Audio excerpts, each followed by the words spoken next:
Puji nama Tuhan. Shalom Bapak Ibu Saudara dikasihi Tuhan. Shalom. Saya udah Bapak Ibu untuk boleh bangkit berdiri. Boleh berikan sapa senyuman yang terbaik kepada kanan kiri Bapak Ibu Saudara. Ucapkan Tuhan Yesus dahsyat.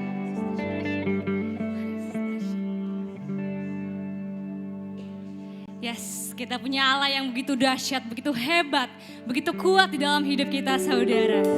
Karena ada kita di ibadah kedua hari ini, sungguh mengucap syukur saudara. Saya percaya kita semua mau lebih lagi rasakan hadirat Tuhan, amin. Mari kita bersatu di dalam doa saudara. Tuhan, kembali kami datang Tuhan Yesus, membawa hati hidup kami Tuhan, menjadi persembahan yang hidup di hadapan Engkau Tuhan.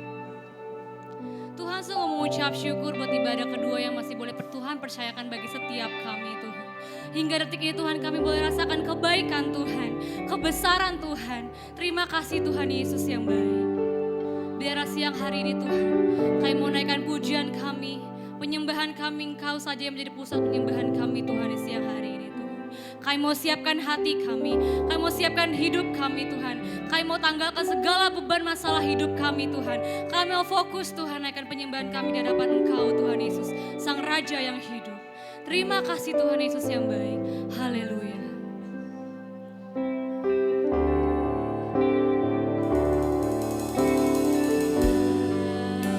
Ku buka mataku dan lihat wajah-Mu. Ku terkagum bila ku lihat hidupku dan karya tangan-Mu. Ku tersanjung karena semua yang baik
lagi nyatakan kebesaran-Mu Tuhan melalui pujian kami. Yang siap memuji Tuhan sama-sama katakan, amin. Siap memuji Tuhan, amin. Yes. Kita memberikan suara-suara yang meriah bagi Allah kita.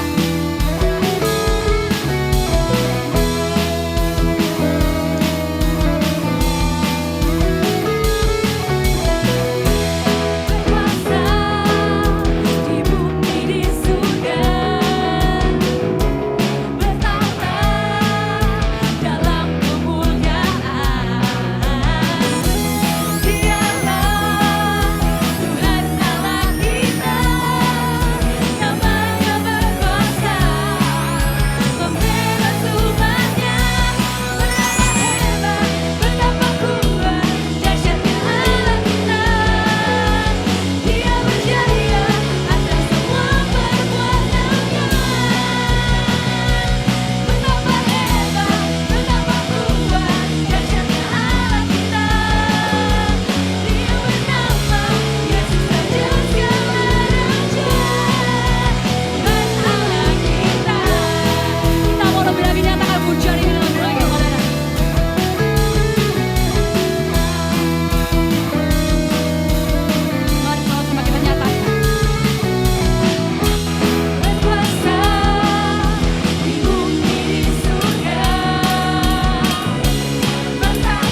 Tiba saatnya kita akan mendengarkan kebenaran firman Tuhan, Bapak Ibu Saudara.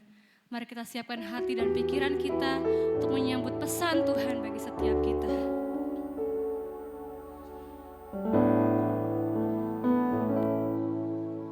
Saat ku masuk ke hadirat-Mu,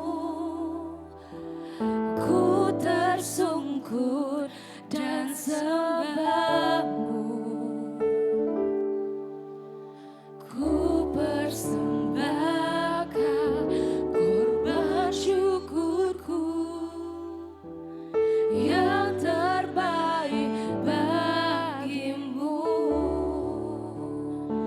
Ku bawa korban syukur ke tempat kudus-Mu Tuhan.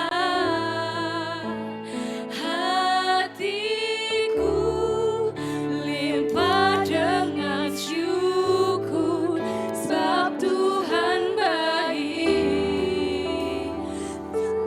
Oh, sebab Tuhan baik.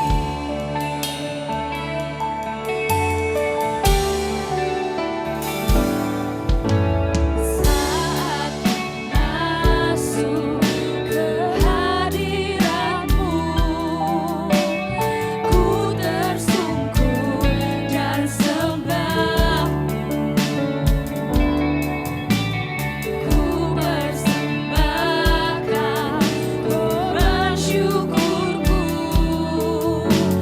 yang terbaik bagimu. Ku bawa korban syukur ke tempat kudus-Mu Tuhan. Hatiku limpah dengan syukur, sebab Tuhan baik selamanya. Ku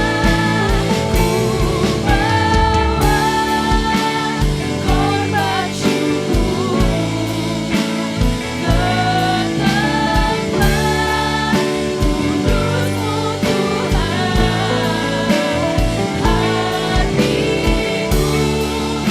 limpah dengan syukur, sebab Tuhan baik selamanya.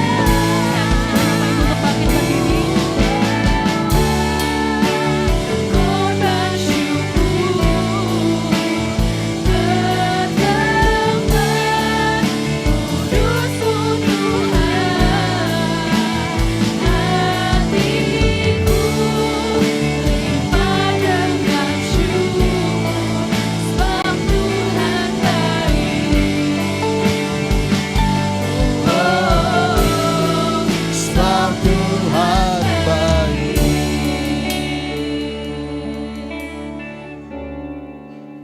Ku bawa korban syukur ke tempat kudus-Mu Tuhan. Hatiku limpah dengan syukur, sebab Tuhan baik. Oh, sebab Tuhan baik. Mari angkat kedua tangan kita ya di depan Dia. Terima kasih. Kita sembah Dia. Kami bersyukur buat Dia. Yesus. Sembah. Kami sembah Yesus. Kami sembah, kami sembah. Ora la mata kada bayara la mas. Oh Jesus. Ora da bata kada bayara la masanda. Ora da bata. Yara la bayara la balaba. Oh rabata kadaba ya ralaba laba laba laba. Kami bersyukur sembah Dia. Engkau Tuhan yang layak kami tinggikan. Engkau layak kami agungkan. Engkau layak Tuhan. Oh radabata kadaba shadabata. Oh Jesus, Jesus, oh, ya rababata karabashanda bayara mashek, ya rabalabara labara labara, rabalabara labara labara, oh rababara rabara rabara rabara rabara, ya radada bayara labala bala bala bala bala bala bala bala. Ora la la la la bara la bara la bara la bara la bara la bara la bara la bara la bara. Shikira da da da da da da da da bara. Ora bayara la bara bara.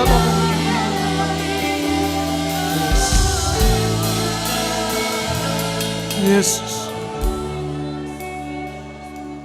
Ku renungkan firman-Mu siang dan malam. Ku pegang perintah-Mu dan ku lakukan. Engkau tahu ya Tuhan tujuan hidupku hanyalah untuk menyenangkan. Ku renungkan firman-Mu siang dan malam. Ku pegang perintah-Mu dan ku lakukan. Engkau tahu ya Tuhan tujuan hidupku hanyalah untuk menyenangkan hati-Mu. Oh, ku renungkan firman-Mu siang dan malam. Ku pegang perintah-Mu dan ku lakukan. Engkau tahu ya Tuhan tujuan hidupku hanyalah untuk menyenangkan hati-Mu. Hanyalah untuk menyenangkan hati-Mu. Hanyalah untuk menyenangkan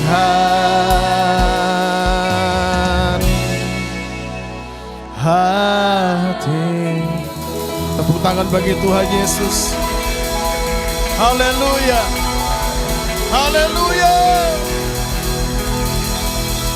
Terima kasih Bapak. Sebentar kami akan duduk diam mendengarkan sabda firman-Mu. Kami percaya ketika firman Tuhan diperdengarkan, ada kuasa yang bekerja di tengah-tengah kami. Yang lemah dikuatkan, yang sakit disembuhkan, yang putus asa diberikan pengharapan. Terima kasih Bapak. Kami percaya tidak ada satupun di antara kami yang tidak diberkati. Kami semua diberkati. Terpujilah nama Tuhan dari kekal sampai kekal selama-lamanya. Demi nama Tuhan Yesus kami sudah berdoa dan mengucap syukur dan kami sambut firman-Mu. Haleluya. Amin. Silakan duduk. Shalom. Makasih buat para pelayan Tuhan, para pemusik yang dari pagi sudah melayani. Meskipun saya tadi pagi salah masuk. Untuk ada logo. Hah? Logonya kok beda ya? Oh. Logonya logo Tiberias. Dan itu bukan pertama kali Pak, Mas. Dulu saya pernah di gereja almarhum Pak, siapa nama tuh? Yang di Betani itu. Yang meninggal tuh ibu siapa tuh, yang full timer itu, Ibu Wibi ya. Hah? Boleh, siap. Saya salah masuk. Saya sudah masuk itu gereja, saya bingung kok gereja lain ya. Oh ternyata bukan gereja Betel. Saya salah masuk, saya keluar. Dan ternyata juga asarnya juga pikir, saya pengkhotbahnya. Padahal bukan pengkhotbah gereja itu ya. Dan yang lucunya waktu saya ke Bali, pertama kali saya ke Bali waktu saya perjalanan bisnis trip. Waktu itu saya dijemput, nanti dikasih tahu. Nanti yang jemput Pak Pius, waktu itu kan saya masih menjabat di sebuah perusahaan suplemen Amerika. Saya sebagai regional manager Indonesia Timur. Pas kebetulan visitnya ke Bali, terus dikasih tahu, nanti yang jemput Bapak itu namanya Pak Made ya. Oke, Pak Made. Begitu sampai di Bali mendarat, ada orang di luar, dia melambaikan tangan ke saya. Saya juga melambaikan tangan. Lalu saya tanya, Pak Made ya? Iya, ayo Pak sini barangnya. Dengan PD-nya saya ikut ke mobil. Dan kami keluar ke bandara sudah 2 kilo. Lalu saya tanya, Pak Made bagaimana persiapan kita? Hotelnya, ruang meetingnya bagaimana? Dia kaget. Hah? Pak aku salah jemput ya. Saya tanya, Bapak Pak Made kan? Betul Pak, ini Made mana? Oh saya baru tahu. Kalau di Bali, kalau kita bilang Pak Made, semua yang namanya Made noleh. Itu pertama kali. Akhirnya karena saya sudah jauh dari bandara. Akhirnya saya dikembalikan lagi ke bandara. Tidak apa-apa, lebih baik salah di bumi daripada salah di sana. Amin. Dan saudaraku dikasih Tuhan, saya pernah ada di gereja ini dan saya nggak tahu kenapa saya ada di tiga kali di gereja ini. Dan ternyata 3 kali tempat yang berbeda. Yang pertama kali saya menginjakan kaki saya di ruko. Yang kedua saya menginjakan kaki pertama kali saya, yang kedua di tempat ini juga di Hotel Aston. Yang ketiga di mallnya. Nanti yang keempat di gedung yang permanen. Amin. Kasih tau kiri kananmu, kita punya gedung permanen. Yes. Amin. Saya setiap hari berdoa, izin Pak Gembala ya, Bu Gembala. Tahu nggak setiap kali saya berdoa sama keluarga, kami kan ada mesbah keluarga. Kami berdoa, kami deklarasikan iman, gereja kami tidak ngontrak lagi. Gereja kami punya tempat ibadah tetap. Lalu yang kedua, kami deklarasi iman, kami tidak ngontrak rumah lagi. Kami pasti punya rumah tetap. Karena saya pendeta masih kontraktor. Kontrak sana, kontrak sini. Nggak punya rumah. Nah coba kita lihat yuk, perkenalkan nama saya. Mungkin saya perkenalkan ulang di tempat yang baru di sini. Nama saya Apis Rupang.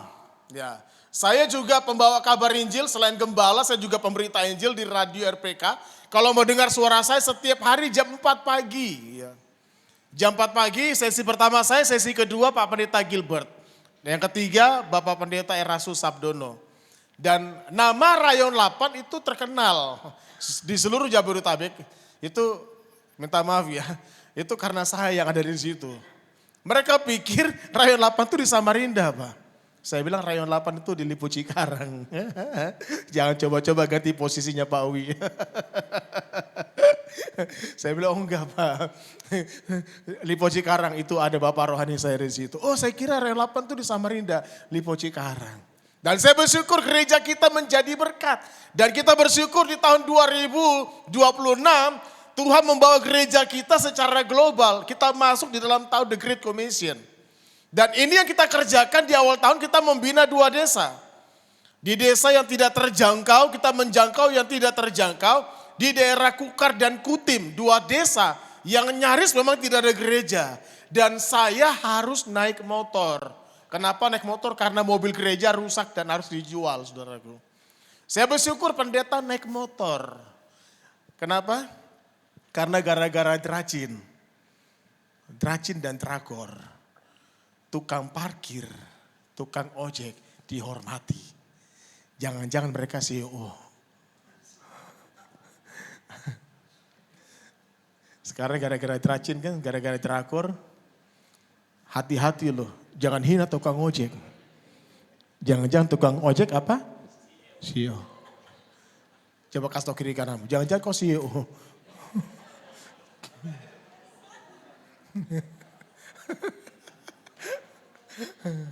Iya, kita CEO. Amin. Bilang begini, kita anak raja. Amin. Bilang, kita anak raja. Keren. Amin. Jangan minder. Saya suka film Teracin ya. Ada nilainya yang bagus. Nilai bagusnya apa? Ternyata di situ sebuah nilai. Jangan pernah menganggap rendah seseorang. Apapun pekerjaanmu, apapun yang kau bawa, apapun yang kau pakai. Dengar hari ini, kita anak raja. Tepuk tangan bagi Tuhan. Dan ini fotonya desa Pospe yang kita bangun. Dan saya bersyukur, saya hampir tiap bulan ke Jakarta berkolaborasi. Saya bangun kolaborasi. Dan puji Tuhan udah beberapa pendeta ke sana kita bawa. Dan mereka bilang, waduh Pak Pendeta ini parah ya. Minta maaf ya, nggak ada listrik, nggak ada air. Dan pernah kami baptis orang. Kita baptis Pak. Di mana baptisannya? Ada sungai. Ada Pak sana sungainya. Saya lihat ini bukan sungai. Lumpur.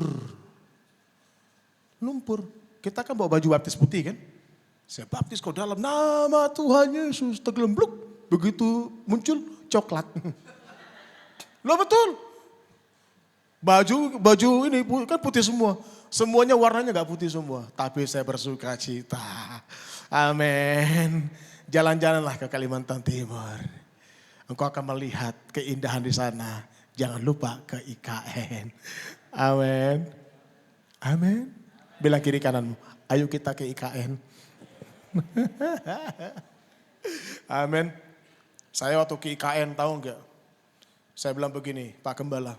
Saya injak kaki, saya di titik nol. Dalam nama Yesus. Semua keluargaku akan ada di pemerintahan. Semua anak-anakku di pemerintahan. Lalu kemudian saya bilang begini. Semua orang rayon 8. Orang-orang rayon 8. Termasuk orang BKP. Amin. Akan ada di pemerintahan IKN. Tepuk tangan bagi Tuhan. Nah, makanya datang sudah didoakan. Saya bersyukur kami punya anak rohani mahasiswa yang kami bina. Pak Gembala puji Tuhan aku terima. Aku jadi pegawai negeri. Di mana penempatanmu? Penempatanku di IKN. Wow. Pak Gembala doakan. Kita sudah masuk MOR Pak. Bapak tahu MOR kan? Pak Yakobus datang telepon saya. Pak Pius kita udah follow up. Iya kami ke sana sama Pak Yakobus. Dalam waktu dekat gereja kita akan ada MOR di sana. MOR. Messenger of Revival. Dulu namanya BOM. Business Office Ministry. Sekarang MOR. Kita ada di sana. Dan itulah sebuah pelayanan. Amanat agung. Dan semuanya kita harus membawa amanat agung. Makanya tema kita pada hari ini apa? Pembawa kabar baik. Kasih tahu kiri kananmu. Jadilah pembawa kabar baik. Amin. Coba kita lihat. Mari kita berdiri semuanya. Saya undang semua jemaat Tuhan. Mari kita berdiri. Mari kita baca kebenaran firman Tuhan. Satu ayat dalam Injil Matius pasal 24 ayat 14. Kita baca sama-sama. 2, 3. Dan Injil kerajaan ini akan diberitakan di seluruh dunia. Menjadi kesaksian bagi semua bangsa. Sesudah itu barulah tiba kesudahannya. Sekali lagi 2, 3. Dan Injil kerajaan ini akan diberitakan di seluruh dunia. Menjadi kesaksian bagi semua bangsa. Sesudah itu barulah tiba kesudahannya. Nada lagi. Ya. Kita nyanyi lagi yuk. Ku renungkan firman-Mu siang dan malam. Ku pegang perintah-Mu dan ku lakukan. Engkau tahu ya Tuhan tujuan hidupku hanyalah untuk menyenangkan hati. Berbahagialah setiap kita yang sudah membaca firman Tuhan pada pagi hari ini. Berbahagialah setiap kita yang merenungkan dan berbahagialah setiap kita yang menjadi pelaku-pelaku firman Tuhan. Katakan amin. Silakan duduk. Satu ayat firman yang menuntun kita dan ayat ini juga yang dipakai menjadi tuntunan gereja kita. Gereja induk dari GBI Gatot Subroto. Bagaimana ditulis Matius pasal 24 ayat 14 berkata, Injil kerajaan ini akan diberitakan di seluruh dunia. Sesudah itu menjadi kesaksian bagi semua bangsa. Lalu kemudian dikatakan apa? Sesudah itu barulah tiba menjadi kesudahannya. Jemaat Tuhan yang dikasihi Tuhan, Alkitab dengan jelas mencatat dan membuka mata kita. Bagaimana Injil itu menjadi barometer kedatangan Tuhan. Jadi yang menjadi barometer kedatangan Tuhan itu bukan kelaparan. Bukan kelaparan dunia, bukan peperangan. Sekarang dunia lagi dihebohkan, Amerika sedang menyerang Iran. Dan Iran membalasnya dan tidak tanggung-tanggung, Iran juga baru kemarin saya membaca berita lagi, saya nonton berita, Iran minta maaf. Kenapa? Ternyata sasaran pelurunya tuh mengenai dunia Arab lagi. Ya ada Bahrain, ada Arab Saudi dan sebagainya ya. Ada 5 negara yang kena imbasnya akibat serangan dari Iran. Dan kita tidak tahu apa yang terjadi ke depannya. Tetapi percayalah, peperangan demi peperangan, bencana alam demi bencana alam, maupun musibah apapun yang terjadi, semuanya itu hanya untuk satu tujuan, mendorong Injil supaya Injil itu diberitakan, saudara. Jadi yang menjadi barometer kedatangan Tuhan itu bukan musibahnya, bukan peperangannya, tetapi Injil itu. Itulah sebabnya gereja Tuhan dipanggil untuk membawa kabar baik. Di sini ada TikTok, ada Instagram, ada Facebook yang sekarang dunia medsos itu sudah merajai bukan hanya di Indonesia tapi seluruh belahan dunia. Pertanyaannya, dari 3 medsos yang kita punya, yang kita kenal, adakah kabar baik kita masukkan ke dunia sana? Sekarang ini kan banyak orang menulis medsosnya. Pelit amat bumbunya. Apalagi makanan di sana gak enak. Apalagi captionnya di medsos. Jalan-jalan. Berapa banyak di antara kita di sini yang setiap hari menuliskan kabar baik, menuliskan firman Tuhan, mewartakan Yesus di medsos, di akun kita pribadi lepas pribadi. Mari kita renungkan pada hari ini. Jadilah pembawa kabar baik. Amin. Kasih tahu kiri kananmu, bilang begini, jadilah pembawa kabar baik. Amin.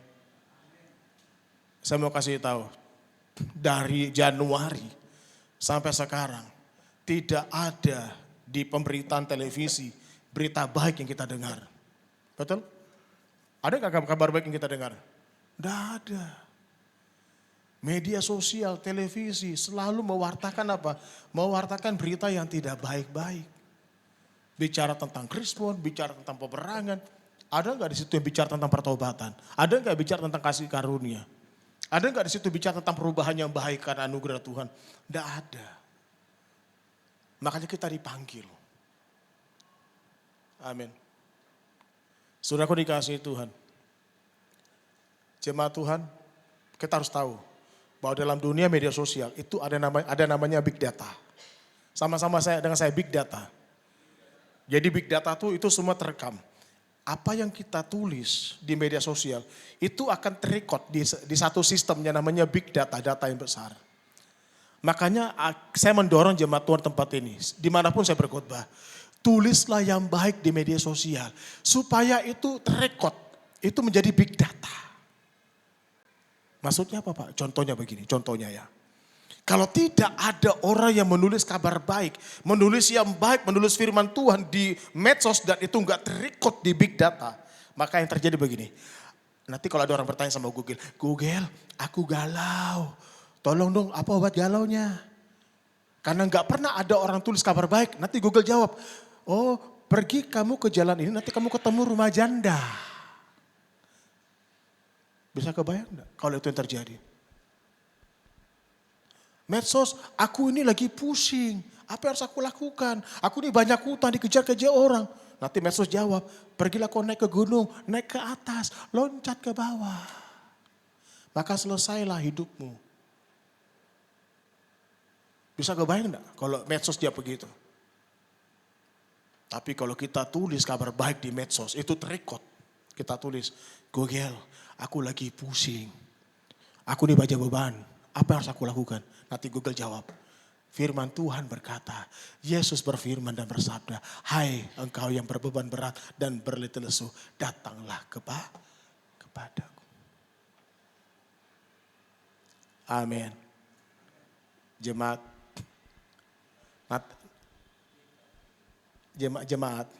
BKP. Amin. Nanti jangan sekarang ya. Nanti di Google ketik nama saya. Apius Rupang. Pasti keluar. Tulis tentang apa? Pengajaran apa? Pasti keluar. Karena saya rajin menulis. Renungan mungkin sudah ada 3.000 ya. Saya tulis. Jadi kalau ada jemaat Tuhan nulis di situ, cari, bertanya, jangan heran nanti suatu hari ketemu dengan tulisan saya. Kenapa? Saya menghiasi medsos dengan tulisan-tulisan. Kabar baik. Amin. Kasih tahu kiri kanan, tulis yang baik. Amin jemaat BKP. Jangan tulis galau. Jangan tulis kelaparan. Jangan tulis kecewa aku. Jangan tulis benci aku. Jangan. Tulislah, Yesus engkau sungguh baik. Yesus engkau memberkatiku. Amin. Mari kita lihat satu-satu mengapa harus diberitakan. Mengapa kabar baik itu harus diberitakan. Lihat yang pertama, kerajaan dunia akan digoncangkan. Coba kita lihat apa yang firman Tuhan katakan Ibrani pasal 12 ayat 26 sampai 27 berkata, waktu itu suaranya menggoncangkan bumi, tetapi sekarang ia memberikan janji, satu kali lagi aku akan menggoncangkan. Bukan hanya bumi saja, melainkan langit juga. 27 baca jemaat Tuhan, 23.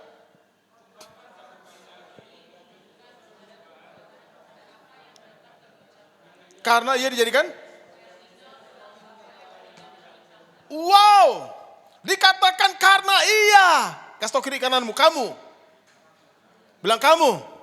Saya dijadikan supaya tinggal tetap apa yang tidak tergoncangkan. Tepuk tangan bagi Tuhan.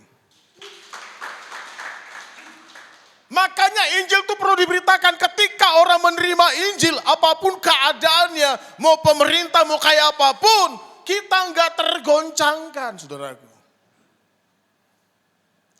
Kenapa? Karena kita menerima Injil. Kerajaan yang tidak tergoncangkan. Saudaraku dikasihi Tuhan, ini foto waktu saya ada di Turki.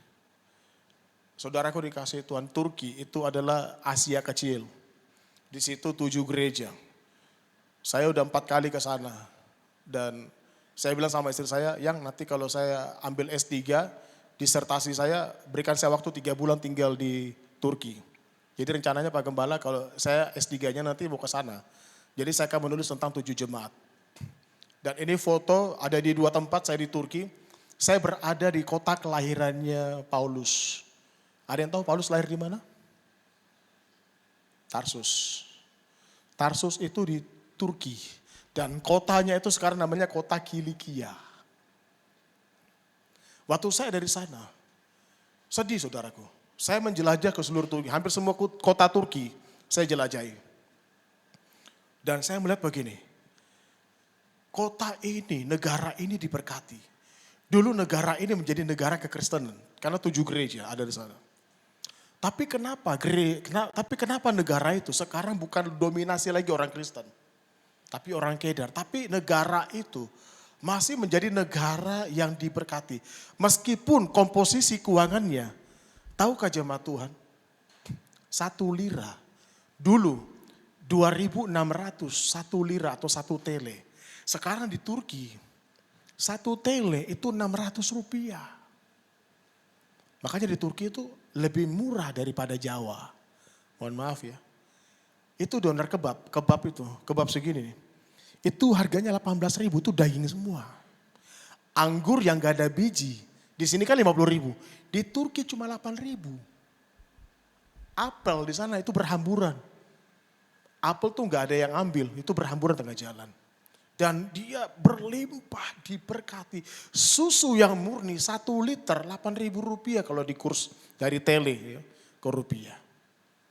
Tapi apa yang saya kasih tahu? Ketika dia mengalami goncangan, dan orang-orang Kristen itu banyak yang lari ketika ada penganiayaan besar-besaran sejak zaman Ottoman. Ya. Kita harus tahu sejarah ya. Bagaimana Konstantinopel itu hancur. Konstantinopel hancur hanya gara-gara apa? Gara-gara agama itu dijadikan politik. Itu kesalahan bapak-bapak gereja zaman dulu. Ketika agama dilibatkan dalam politik, nah disitulah kehancuran muncul. Nah Turki salah satu menjadi kota, negara yang korbannya. Tapi lihat dampaknya apa? Karena ada Injil yang diwartakan di sana. Pernah ditanamkan Injil di sana. Ekonomi mereka tetap baik-baik saja. Meskipun mereka terpuruk, tapi saya lihat wow luar biasa. Saya bilang sama orang Turki, kalian tahu kenapa negara kalian diberkati meskipun mata uang kalian terpuruk. Karena ada Injil yang pernah ditanam di negara itu. Kami kembalikan Injil dari Kilikia. Nah itu Anda lihat, jemaat Tuhan bisa lihat, itu kuda Trojan. Itu saya ada di Çanakkale, di kota Çanakkale itu tempat pusat kerajaan Yunani. Yunani ya pernah tahu sejarahnya kan, Troja itu pernah kisah perang ya waktu itu ya. Ya saya enggak cerita lebih panjang. Kami juga dari sana. Kami beritakan Injil ke sana. Dan saya bilang sama mereka, kalian harus kembalikan Injil itu, menghidupkan Injil. Supaya mata kalian melihat. Negara ini luar biasa saudaraku, negara Turki. Bisa kebayang gak 4 juta orang Suriah. Dan belum lagi pengungsi yang ada di Afghanistan, 1 juta pengungsi Afghanistan, itu semua lari ke sana. Dan mereka dipelihara di negara sana. Mereka diberkati. Meskipun mereka harus menerima Injil, dikembalikan Injil itu. Bagaimana dengan kita? Mestinya kita sebagai orang percaya, Injil itu harus ada di hati kita. Kabar baik itu harus ada di hati kita. Supaya kita jangan mudah digoncangkan. Amin. Bilang kiri kananmu, imanmu jangan goncang ya. Iya. Amin. Yang kedua, saudaraku dikasih Tuhan. Mengapa kita harus mewartakan kabar baik? Matius pasal 24 ayat 7, boleh klik. Sebab bangsa akan bangkit melawan bangsa dan kerajaan melawan kerajaan. Akan ada kelaparan dan gempa bumi di berbagai tempat. Artinya apa? Dunia mengalami kelaparan yang hebat. Itulah sebabnya Injil itu harus diberitakan. Kalau Injil itu tidak diberitakan, dampak efek dari kelaparan ini akan muncul kejahatan, saudaraku. Saya mencatat dari websitenya PBB, menurut WFP, kelaparan terus meningkat dengan 343 juta orang di 74 negara. Dan ini meningkat 10% dari tahun lalu. Dan untuk mengatasi kelaparan dibutuhkan dana 16,9 miliar dolar, saudara. Makanya Injil itu harus diberitakan karena banyak orang mengalami kelaparan rohani. Kalau ini nggak diatasi, efeknya adalah apa? Kejahatan di mana-mana.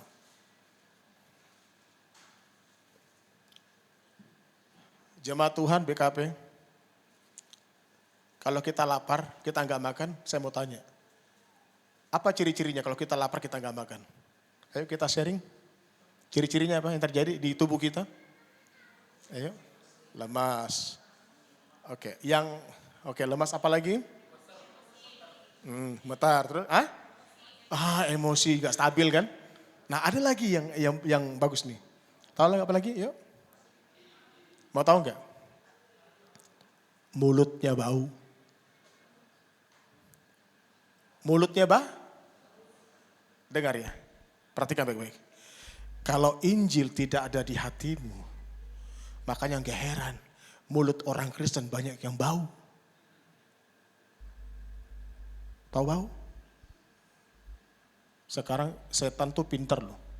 Saya selalu melarang anak-anak muda. Sekarang dulu kan anak-anak muda, anjing. Betul kan? Anjing. Enggak boleh kau bilang anjing. Orang Kristen enggak boleh mulut setan berkumpul. Kita kumpul. Semua para pendeta larang semua. Anak-anak muda, jemaat Tuhan. Jangan bilang anjing. Kita ganti anjir. Akhirnya dirubah. Anjir. Pendeta juga ikut perkembangan dong medsos kan. Nggak boleh bilang anjir, itu juga anjing. Bertobat, mulut jangan bau. Setan berkumpul lagi, aduh ketahuan lagi. Kita ganti, apa? Anjay.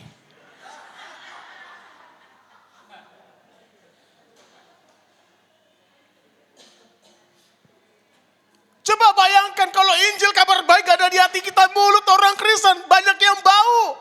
Ketika putus cinta, anak-anak muda ketika putus cinta, mulutnya bilang gini, yang mulut bau, lu bego sih, udah aku bilang lu tolol sih. Udah tahu laki-laki itu nggak benar. Kenapa kau mau sama dia? Tolol sih kamu. Nah itu mulut yang bau. Tapi kalau mulut yang harum ada kabar baik. Aku putus cinta, ditinggal, aku dikhianati. Kalau mulut yang harum, oh baguslah, Tuhan punya rencana yang indah. Amin. Mati satu, tumbuh. Oh jangan dong. Playboy. Amin. Cinta ditolak, Roh Kudus bertindak. Amin. Anak-anak muda amin. Iya dong, bukan dukun bertindak. Cinta ditolak, Roh Kudus bertindak. Iya. Saya lihat hari-hari ini loh, banyak loh orang Kristen mulutnya bau loh. Kasar banget. Nggak suka lihat orang susah.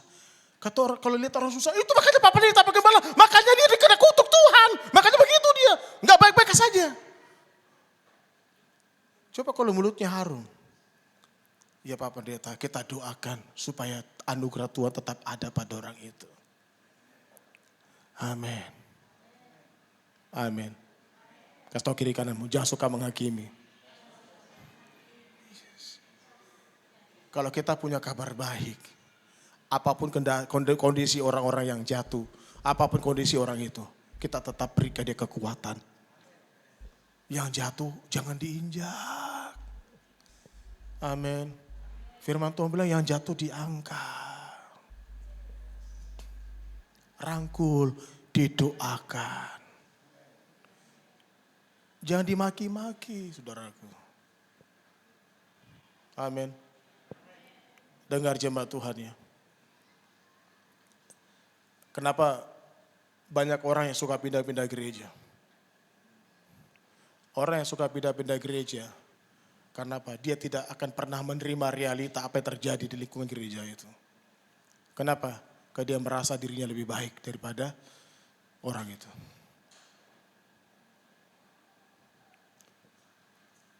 Jemaatnya saya gembalakan, tadi saya cerita sama gembala, enggak apa-apa kalian harus bersaksi. Maaf ya, 20 kepala keluarga keluar dari gereja saya. 20 kakak keluar dari gereja yang saya gembalakan. Kenapa? Hanya gara-gara satu pengerja yang jatuh dalam dosa. Yang harus saya rehabilitasi, yang harus saya rangkul, yang harus dipulihkan. Tapi beberapa orang, ternyata masalah itu memperlihatkan dengan jelas. Ternyata masih banyak mulutnya mulut bau. Penghakiman di mana-mana. Merasa dirinya lebih baik. Merasa dirinya lebih benar. Ini sangat berbahaya sekali. Tapi saya bersyukur, jemaat Tuhan terus tambahkan saudaraku. Amin. Karena gereja bukan gembala yang punya. Gereja itu punya Tuhan. Kasih tahu kiri kamu, gereja punya Tuhan. Gereja bukan punya kita, bukan punya gembala. Pembela gereja kita, pembela gereja cuma satu, Roh Kudus. Kemanapun kau pergi, masalahmu tetap sama. Amin. Saya bersyukur Tuhan tambahkan, Tuhan tambahkan, Tuhan tambahkan. Saya pun belajar. Tapi satu hal saya menguatkan iman jemaat yang masih ada. Mari jadilah berkat. Kita ini gak sempurna saudaraku. Tapi kasih kita yang menyempurnakan. Amin. Coba kasih tahu kiri kananmu. Bilang begini, aku gak lebih baik dari kamu. Kasih tahu, jangan lihat saya dong. Bilang gini, aku gak lebih baik dari kamu. Amin. Bilang begini, kelebihanku menutupi kekuranganmu. Kasih tahu. Amin. Lalu kasih tahu lagi, kelebihanmu menutupi kekuranganku. Keren, tepuk tangan. Mulai hari ini mulut kita harus harum. Amin. Bilang gini, mulutmu harus harum. Iya. Yang ketiga, mengapa kita harus mewartakan kabar baik?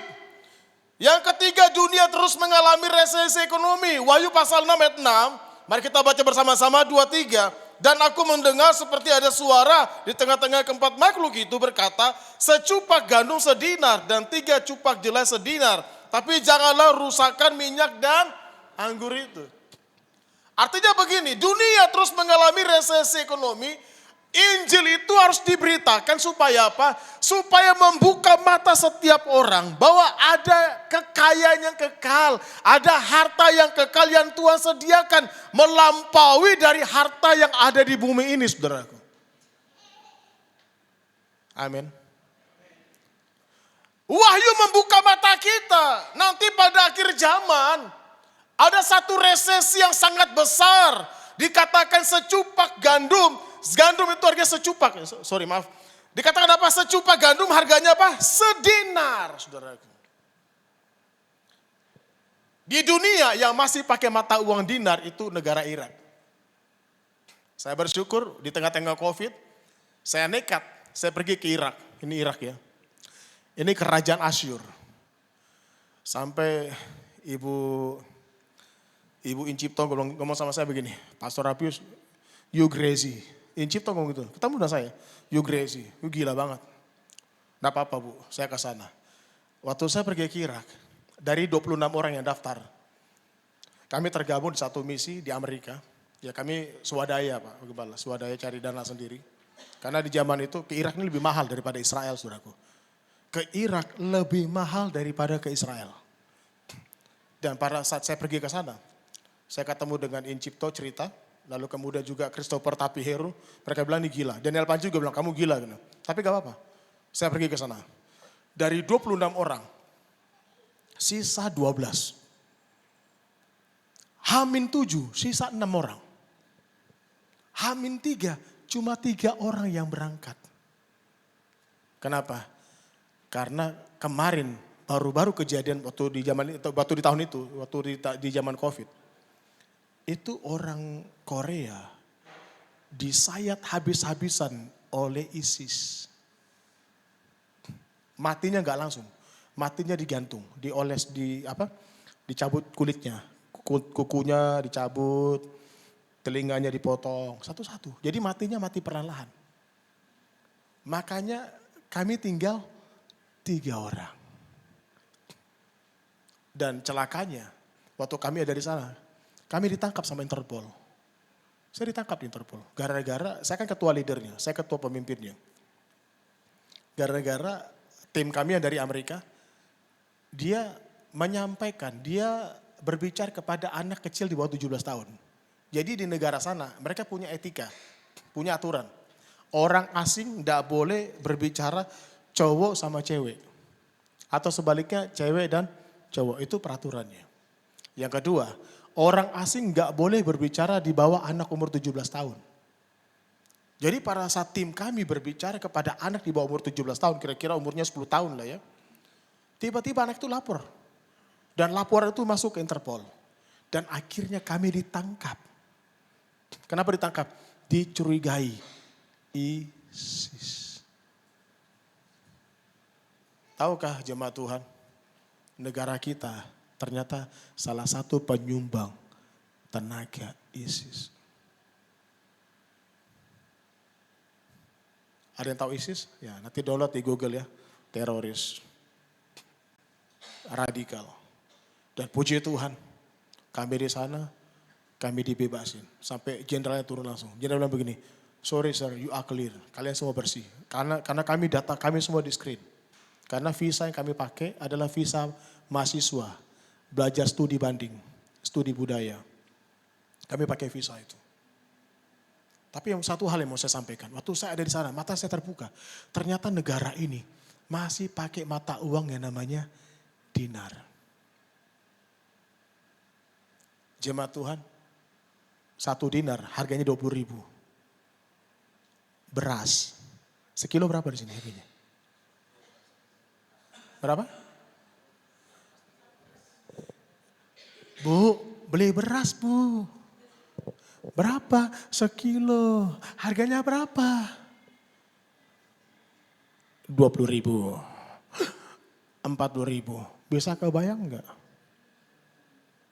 1 kilo berapa genggam Mbak? Ngerti gak maksudnya? Gandum ini kan mirip-mirip kayak beras. 1 genggam beras harganya 20.000. Siapa sih yang pernah pegang beras? Siapa yang pernah pegang beras? Oh Tuhan Yesus kalau gak pernah pegang beras. Nanti kita. Yang gak pernah pegang beras nanti kita belikan beras ya Pak ya. Supaya kita ilustrasi. 1 genggam beras 20.000. Jadi kalau beli beras, bu sekilo bu ya beli. Berapa semua? Ntar ya, 20.000, 40.000, 60.000. Waduh, bagaimana Pak kalau 1 kilo jatuhnya 200.000 Pak. Waduh, ini yang terjadi. Alkitab membuka mata kita. Itulah sebabnya Injil harus didorong. Supaya apa? Supaya kita melihat ada harta, ada kekayaan yang Tuhan sediakan melampaui dari harta yang ada di dunia ini. Yang setuju katakan amin. Amin. Yang gak punya rumah angkat tangan. Yang gak punya rumah angkat tangan. Saya katakan saya gak punya rumah. Yang gak punya rumah angkat tangan. Sama-sama saya yuk, saya juga gak punya rumah. Saya masih kontraktor. Angkat tangan yang gak punya rumah. Angkat tangan yuk, angkat tangan. Yang gak punya rumah. Ayo enggak apa-apa, nanti kita doakan supaya punya rumah, amin. Sama-sama dan saya punya rumah. Yang gak punya rumah angkat tangan. Bilang kiri kananmu. Yang penting di surga sudah ada rumah kita. Tepuk tangan bagi Tuhan. Untuk apa punya rumah di bumi tapi di surga gak punya rumah? Untuk apa punya harta di bumi di surga gak punya harta? Amin. Saya ini ditanya oleh orang awam. Pak, kenapa sih ada orang matinya cepat? Orang itu cepat mati padahal dia baik kok cepat mati. Temanku jahat sekali Pak, mulutnya itu, mulut ember. Mulutnya jahat. Makanya karena mulutnya ember setiap rumahku hujan, ku panggil dia. Ya mulutnya ember, kalau rumahmu bocor panggil dia. Tolong dong rumah saya bocor kalau hujan. Kenapa panggil aku? Kan mulutmu ember. Mulutnya jahat tapi kok bisa umur panjang. Temanku loh baik-baik saja. Kok cepat mati? Pernah dengar pertanyaan begitu enggak? Pernah kan? Pusing enggak kalau pendeta tanya begitu? Pusing Pak. Saya doa Tuhan. Enggak bisa tidur saya. Apa nih Tuhan ya? Gelisah saya. Begitu saya baca Alkitab lagi, oh saya baru paham. Saya menemukan jawaban. Saya temu orang itu. Kamu tahu kalau ada orang yang baik-baik dia cepat mati, itu artinya rumahnya sudah jadi. Sehingga Tuhan bilang apa? Pulang. Rumahmu udah jadi. Nah kita masih ada kan? Bilang rumah kita lagi dikerjakan. Kasih tau kiri kananmu, rumah kita lagi dikerjakan. Amin. Amin. Tidak apa-apa kita nggak punya harta di bumi, ya pasti di surga kita ada harta. Amin. Saya bersyukur sama Tuhan. Kenapa? Kekayaannya sejati yang Tuhan sediakan. Wow, jauh melampaui dari harta yang ada di dunia. Saya pernah kerja di satu perusahaan terkenal di Jakarta. Sebelum saya resign, saya panggil bos saya. Bos, aku boleh bicara enggak bos? Apa? Bos, punya uang 10 miliar? Marah dia. Kau nantang aku kah? Jangankan 10 miliar, 100 miliar aku juga punya. Oh, bos punya 100 miliar? Iya. Bos mau tahu enggak bos? Saya mau kasih tahu sebelum saya resign. Apa? 100 miliar belum berkat bos. Maksudmu apa? Bos belum mendapatkan legitimasi dari Tuhan untuk menikmati uang itu. Artinya apa? Yang namanya berkat, yang bos makan. Yang bos pakai, itu berkat. Yang masih di bank, belum berkat. Coba kasih tahu kiri kanan. Uangmu yang di bank belum berkat, kasih tahu kiri kanan.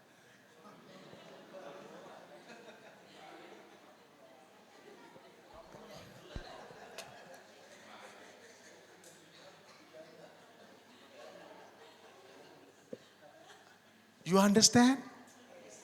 Bilang stand. You understand? Stand. Nah nanti pulang, kalau ada uang jangan pelit-pelit dengan diri sendiri. Kalau mau makan pizza, di situ ada pizza, beli saja pizza. Kalau ajak Pak Gembala, ajak aja Pak Gembala. Biar uangmu jadi berkat. Amin. Yang disimpan belum berkat. Mobilmu 5, yang 3 disimpan, yang 1 dipakai. Yang dipakai itu berkat. Yang 3 belum berkat, belum dapatkan legitimasi, masih disimpan. Masih jadi, dan itu akan jadi apa? Karatan. Ngenget dan karat akan merusakkannya. Makanya saya pendeta paling gila. Secara ekonomi Pak Gembala, saya sebenarnya udah punya rumah, punya mobil. Tapi kami banyak invest, nabur untuk pekerjaan Tuhan. Gitu.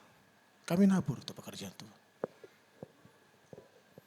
Kami gak pernah menahan menghemat. Selama kita ada, jadi berkat. Itu membangun nilai kerajaan Allah. Amin saudaraku.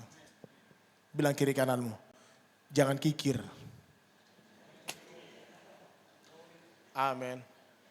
Tahu kikir? Kikir. Apa sih? Saya juga tahu kikir. Mesti dikikir. Haleluya. Haleluya. Bilang kiri kananmu. Kita tetangga di sorga ya.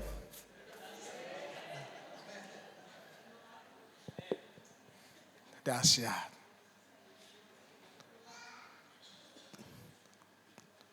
Yang keempat. Mengapa kita harus mewartakan Injil menjadi kabar baik, membawa kabar baik? Karena dunia mengalami krisis moralitas. Matius pasal 24 ayat 12, mari kita baca sama-sama 2-3. Dan karena makin bertambahnya kedurhakaan, maka kasih kebanyakan orang akan apa? Makanya gak heran, Injil itu harus diberitakan karena kasih dunia semakin dingin. Gak punya kasih, orang gak punya rasa empatik. Tapi masih banyak juga orang Kristen dalam gereja, gak punya rasa empatik. Contohnya apa? Buang sampah sembarangan.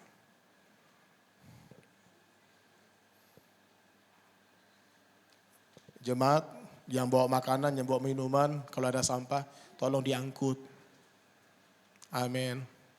Kalau kau nggak angkut tuh sampah, jangan sampai kita ini kasih kita dingin.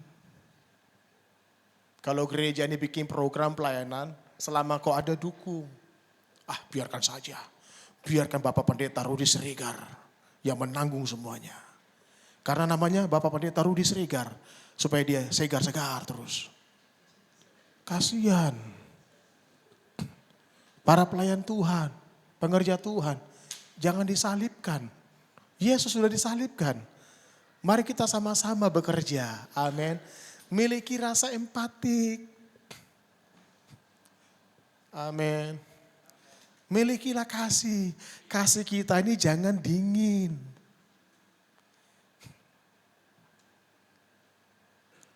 Amin.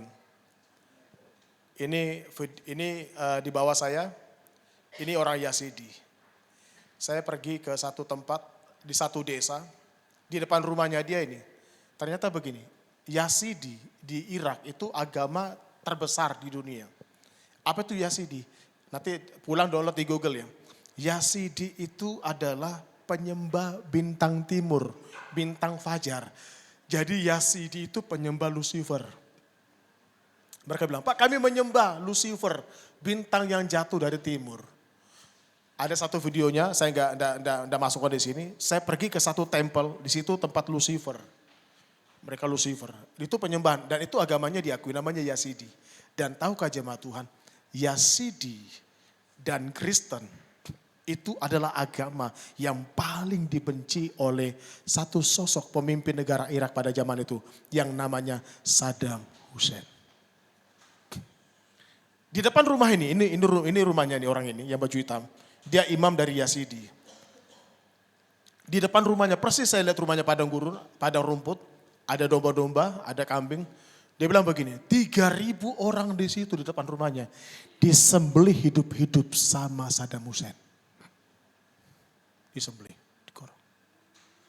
Akibat disembelih, anaknya, putri dari bapak baju hitam itu. Sekarang umurnya udah 40 hampir 50. Gila. Makanya tim kami bilang, Pak kita pelepasan yuk Pak. Supaya dia jangan gila.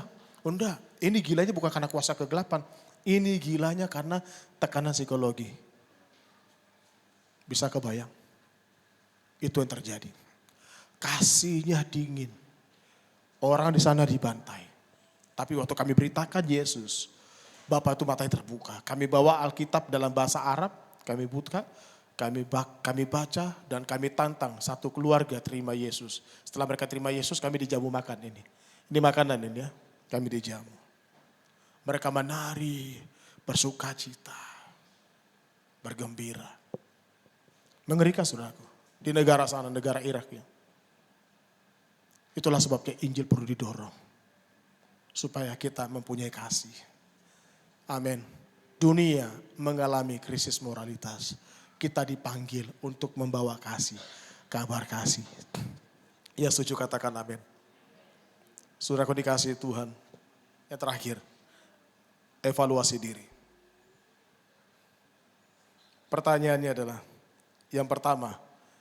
Apa yang kita dengar itu yang kita bicarakan. Sudahkah kita bicarakan Yesus kepada jiwa-jiwa yang belum mengenal Yesus? Kasih tahu kiri kananmu. Bicarakan Yesus ya. Ya. Tadi saya kesini naik Maxim. Dari perjalanan Bantar Gebang ke Maxim. Saya beritakan Yesus. Yang supirnya, saya tanya, Pak supir puasa? Iya Pak saya puasa. Saya ngomong pelan-pelan, saya bicara pelan-pelan. Lalu kemudian saya merembet ke Yesus. Dia kaget. Saya bilang, Bapak tahu kenapa saya menyanjung Yesus? Karena dia mati bagi saya. Yesus itu sudah mati menebus dosa-dosa saya. Dan saya tidak mungkin mengkhianati kematian dia di atas kayu salib. Dan Bapak tahu dia menyelamatkan dosa saya. Dan Bapak tahu Yesus bukan punya orang Kristen. Dia punya kita semua. Dia punya saya dan dia juga punya Bapak. Dia kaget. Kalau Bapak mau ada sesuatu, panggil Yesus. Panggillah dia. Maka dia hadir dalam kehidupan Bapak. Dia akan menolong Bapak. Dia terdengar. Saya bilang terima kasih Tuhan.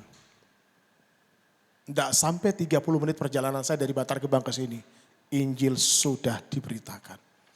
Terima atau tidak terima, paling tidak telinganya sudah mendengar. Amin. Gampang kok mau beritakan Yesus. Pak, minta air dong Pak. Airnya tolong. Yang itu nah. Tolong Pak air. Iya. Sini. Ya. Makasih Pak ya. Tuhan Yesus berkati. Saya mau tanya, pernah gak kita bilang begitu? Coba. Makasih. Makasih Pak. Kita cuma sampai berhenti di sini. Anak muda, dengar. Coba, tolong Pak air. Makasih. Tambahin, Tuhan Yesus memberkati. Amin. Simpel kan? Nanti di SPBU, Mas dari 0 ya. Oh enggak apa-apa, terima kasih Tuhan Yesus memberkati. Memang hidup kita dari 0. Nanti belanja di Indomaret, berapa semuanya? 3.000 ini uangnya. Makasih Tuhan Yesus memberkati. Meskipun dia pakai apa? Ini, apa? Jilbab, enggak apa-apa. Terima kasih. Tuhan Yesus memberkati. Saya mau tanya, pernah gak di sini ngomong begitu? Terima kasih. Berat mulutnya. Amin. Coba bersama kiri kanan. Coba kita latihan. Bilang, Tuhan terima kasih, Tuhan Yesus memberkati. Terima kasih Pak.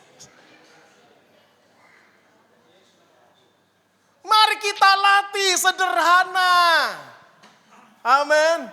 The Great Commission. Lah ini transaksi terima kasih. Tambah. Bilang kiri kananmu, ditambah dong. Saya pernah. Waktu saya bilang terima kasih, Tuhan Yesus memberkati. Pak, aku ini bukan orang Kristen. Oh enggak apa-apa, Yesus itu mencintai semua orang. Oh gitu ya Pak ya, iya. Makasih ya Dek, Tuhan Yesus memberkati. Langsung disambut, amin. Coba bayangkan, kalau semua jemaat Tuhan di sini, kita makan di food court. Satu counter kita serang. Semuanya terima kasih Tuhan berkati. Terima kasih. Semuanya Tuhan Yesus. Langsung dia gak bisa tidur. Malamnya langsung didatangi Yesus. Amin. Simpel kan? Jemaat BPK. BPK. Jemaat BKP. Jemaat terima kasih. Tuhan Yesus memberkati. Saya latih anak-anak muda di sana, jemaat kami. Ayolah, mulut kita nih harus ringan. Simpel kok. Saya mau tanya, agama mana sih yang marah bilang Tuhan Yesus memberkati? Siapa yang marah? Gak ada yang marah kan? Terima kasih, Tuhan Yesus memberkati. Latih, amin. Mulai hari ini kita bawa Marat Agung. Simpel kan? Kita gak bisa menginjil kan? Itu saja senjatanya. Bayangkan nanti kalau 10 orang, nanti pengerja ya rame-rame ya, kita ke Indomaret ya. Aku belanja ini, aku belanja ini ya. Kita antri. Itu nanti yang di Indomaret akan bingung. Yesus semua ini. Pulang mimpi dia. Iya. Loh, saya pernah Pak Gembala, kesaksian ini terakhir ya. Saya datang ke satu salon. Saya selalu bilang terima kasih Tuhan memberkati. Ada ladies, tahu ladies ya sini ya, ladies tuh wanita malam lah ya. Ada wanita malam. Dia dengar Yesus. Lalu kemudian karena dia suka motor situ, saya bilang Yesus itu mengasihi, Yesus itu menyelamatkan saya. Yesus itu menyelamatkan kamu. Tahu nggak malamnya dia mimpi masuk neraka. Dia mimpi masuk neraka. Lalu kemudian datang Yesus. Akulah Yesus yang diwartakan oleh orang itu. Dan dia tarik itu, dia dibawa ke tempat yang bukan neraka, ke sorga. Lalu dia terbangun, dia bilang aku keringat dingin. Lalu kemudian dia kembali ke salon, dia cari saya. Pak, aku dapat mimpi. Mimpi apa? Aku dibawa ke neraka. Tiba-tiba aku ditarik dan orang itu bilang namanya Yesus jubah putih. Ternyata itu Yesus yang Bapak beritakan. Bisa kebayang gak? Sampai ke bawah mimpi. Dan akhirnya dia dibaptis. Terima Tuhan Yesus. Tepuk tangan begitu. Sederhana kan? Simple saudaraku. Ayo mari kita pembawa amanat agung. Ya setuju katakan amin. Mari kita berdiri semuanya yuk. Kita praktek semua. Beri salam kiri kanan belum gini. Terima kasih Tuhan Yesus memberkati. Amin. Jangan lupa The Great Commission. Ayo. Ayo. Aku mengasihi. Mari kita berdoa yuk. Aku mengasihi Engkau Yesus dengan segenap hatiku. Aku mengasihi Engkau Yesus dengan segenap jiwaku. Renungkan firman-Mu siang dan malam, ku pegang perintah-Mu dan ku lakukan. Engkau tahu ya Tuhan tujuan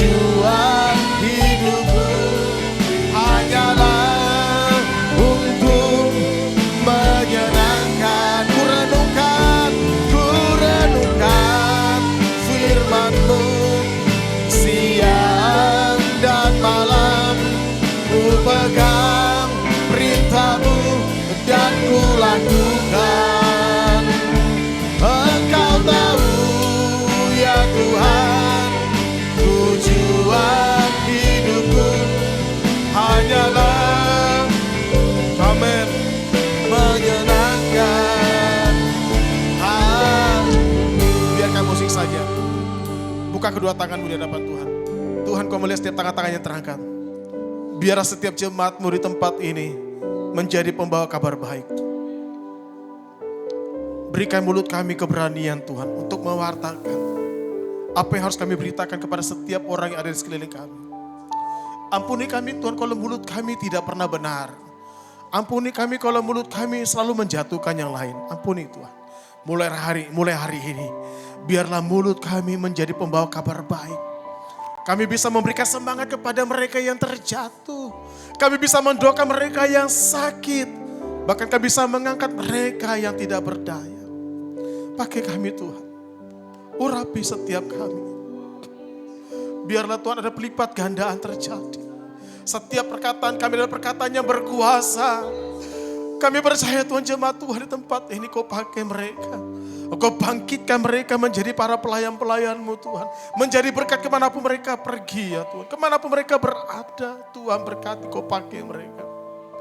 Dan biarlah Tuhan the Great Commission bukan sekedar semboyan, bukan sekedar slogan Tuhan. Tetapi sesuatu hal yang kami kerjakan. Dan Tuhan berikan kami kekuatan, kemampuan. Kuat kuasa-Mu menyertai kami. Terpujilah nama Tuhan dari kekal sampai kekal selama-lamanya. Kami bersyukur Tuhan buat firman-Mu. Terima kasih. Terpujilah nama Tuhan dari kekal sampai kekal selama-lamanya. Demi nama Tuhan Yesus kami sudah berdoa dan mengucap syukur. Haleluya. Amin. Terima kasih kepada hamba-Nya. Kiranya Tuhan Yesus memberkati berlimpah-limpah. Mari Bapak Ibu Saudara kita siapkan persembahan yang terbaik untuk Tuhan. Sembari mendengarkan pengumuman seminggu ke depan. Shalom semuanya, selamat datang bagi Anda yang pertama hadir dalam ibadah GBI BKP BCP. Kami berharap agar di ibadah selanjutnya kita dapat beribadah bersama kembali. Yang pertama, hari Selasa kita ada doa terobosan pukul 8 malam melalui aplikasi Zoom. Selanjutnya, hari Rabu pukul 7 malam kita ada menara doa secara onsite di Asera One West dan online melalui aplikasi Zoom. Hari Kamis ada Cool Bible, hari Jumat ada Cool Label Glory, Cool Daud, Cool Bersaida, Cool Eklesia, dan Cool Harapan Indah. Hari Sabtu ada Cool Babylon. Untuk informasi lebih lanjut silakan hubungi gembala Cool masing-masing. Hari Sabtu kita ada morning prayer pukul 5 pagi melalui aplikasi Zoom. Untuk ibadah raya kita kembali di Food Nation lantai 2 Bekasi Cyber Park yang akan dilayani oleh Pendeta Alexander Selan MTH. Gereja kita juga melayani pelayanan jemaat seperti baptis selam, doa, dan penyerahan anak. Untuk informasi lebih lanjut silakan hubungi nomor di atas. Sekian kegiatan GBBKP BCP untuk 1 minggu ke depan. Tuhan Yesus memberkati. Mari berdiri, kita berdoa. Kembali kami mengucap syukur Tuhan atas segala kebaikan dan kemurahan-Mu Tuhan. Bukan karena kekuatan kami, kehebatan kami, tetapi itu semua karena kasih anugerah-Mu yang begitu luar biasa. Satu kepercayaan Tuhan yang Kau berikan bagi kami. Engkau sungguh baik, sangat baik. Engkau layak dipuji, Engkau layak disembah Tuhan. Engkau Raja di atas segala raja. Terima kasih Tuhan buat siang hari ini Tuhan. Mari kita arahkan tangan kita kepada hamba-Nya, kepada Apius Rupang. Tuhan, kami percaya bukan satu kebetulan, tapi ada rencana Tuhan yang sungguh luar biasa bagi hamba-Mu, Bapak Pendeta Apius Rupang Tuhan. Kami percaya Tuhan, biarlah kiranya Engkau yang memberkati hamba-Mu ini mulai dari ujung rambut hingga ujung kaki.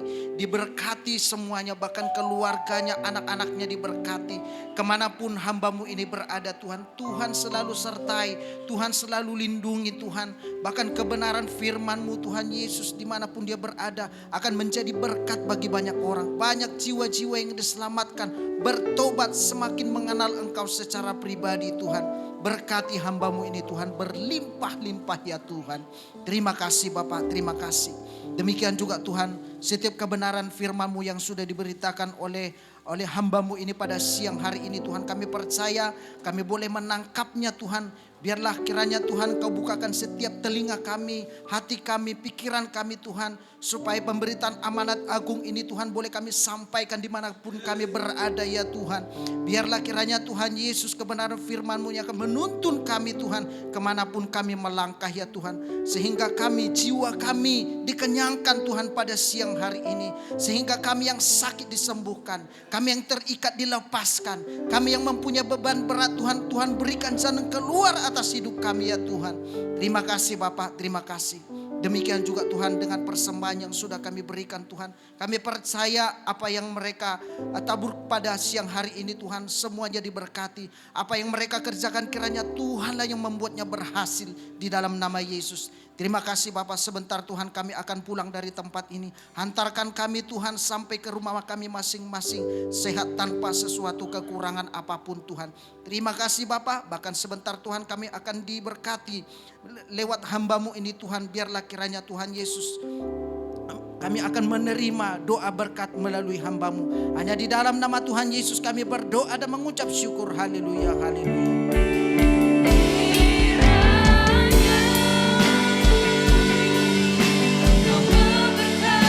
Yes, berlimpah-limpah. Terima kasih Tuhan Yesus. Dan memperluas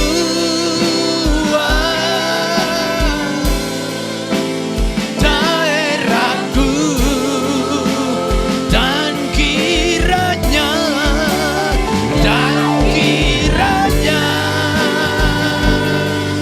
tangan-Mu, tangan Tuhan yang perkasa menyertai seluruh hidupmu. Terima kasih Tuhan Yesus. Daripada malapetaka sehingga kesakitan tidak menimpa aku. Mari angkat kedua tanganmu, arahkan hati pikiranmu kepada Dia, katakan, diberkatilah hidupmu, rumah tangga, suami istri dan anak-anakmu. Diberkatilah usaha dan pekerjaan bisnismu, diperluas oleh Tuhan Yesus.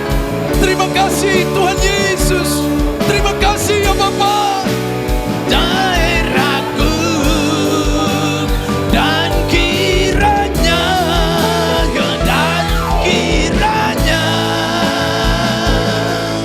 tangan-Mu menyertai aku dan melindungi aku.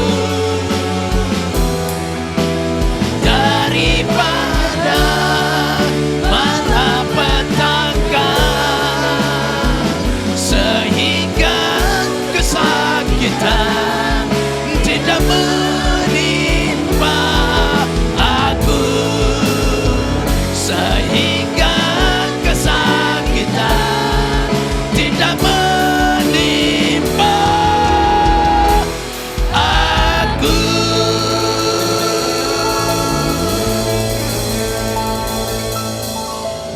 Kekasih Kristus, pulang terimalah berkat, kasih dan anugerah yang berlimpah-limpah dari Allah Bapa di dalam sorga, di dalam Anak yang tunggal Tuhan kita Yesus Kristus, persekutuan yang indah yang manis dengan Roh Kudus menyertai saudara siang hari ini sampai Maranatha. Yesus Kristus datang kali kedua menjemput kita danawan dan memerintah bersama dengan Dia hidup kekal selama-lamanya. Setiap kita yang telah diberkati dan menjadi berkat sama-sama katakan amin. Selamat berminggu, Tuhan Yesus memberkati.